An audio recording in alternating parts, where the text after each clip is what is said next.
Саламатсыздарбы балдар. Бүгүнкү өтүлө турган темабыз Кыргызстандын 13-15 кылымдардагы маданияты. Сабактын максаты маданий жаңы жогорулаштын өбөлгөлөрү жана башталышын анализдешип, кыргыз маданиятынын өнүгүшүндөгү өзүнүн салымдарын кошкон патриот болууга, элдин каада салтын урматтоо менен мамиле жасоого көнүгүшөт.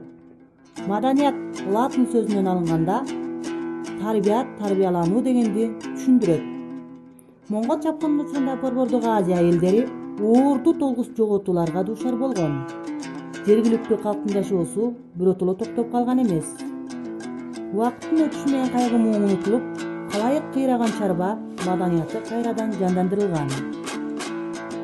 13-кылымдын 60-жылдарында бул чөлкөмдө өз алдынча мамлекеттин калыптанышы, Кайду хандын акылмал саясаты, тынч турмушу салыштырмалуу узак бейкуттукку өкүм сүргөн. Фергана чүй, талас, ысык көл өрөөндө эзелтеден чарбачылыктын ар түркүн тармактары өнүгүп, малчы менен данчы ири шаркак жашоо кечирген. Бул мезгилде азыркы Кыргызстандын аймагында ары кошкон эл мекендешчү.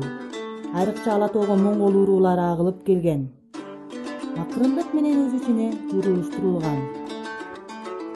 Моңгол чапкынынын учурунда көптөгөн шаарлар менен кыштактар кыйрап урандыларга айландырылган. Баласагы шаарынын орду кийин Манар аталып, азыркы заманга Бурана деп өзгөртүлгөн. Кыргызстандын түштүгүндө жана Фергана шаар кыштак маданияты дурус өнүккөн. 3-кылымдын аягында Фергана өрөөндө 8 шаар болгон. Анын ичинде эң коосу Ош шаары деп сүрөттөлгөн. Орто кылымдын аяк ченинде Кыргызстанда курулган архитектуралык эстеликтердин орчундусу Таластагы Манастын күмбөзү. Чынында Абу-Бектин 1334-жылы каза болгон Бекбийке кызы Кенизак хатунга арналып, анын мүрзөсүнө курулган. Күмбөздүн бийиктиги 11 метрге жакын, каптал дубалдардын узундугу 7 метр болгон. Кийинчерээк кыргыздар аны Алп Манаска ыйгарып алгандыктан Манастын күмбөзү деп аталып калган.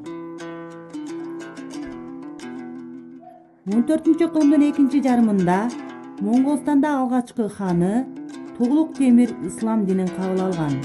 14-кылымдын аягы 15-кылымда моңгол төрөлөрү исламды мамлекеттик дин деп жарыялашкан. Кыргызстандын калкы 14-15 кылымдарда негизинен тектеш түрк тилдеринде сүйлөчү. Келги моңгол уруулары көп өтпөй көпчүлүктү түзгөн түрк тилдүү калктар менен журулушуп кеткен. Бул мезгилде чөлкөмдүн негизинде араб ариби колдонулган. Ушуну менен кыргыз элинин 13-15 кылымдардагы маданияты боюнча темабызды аягына чыктык.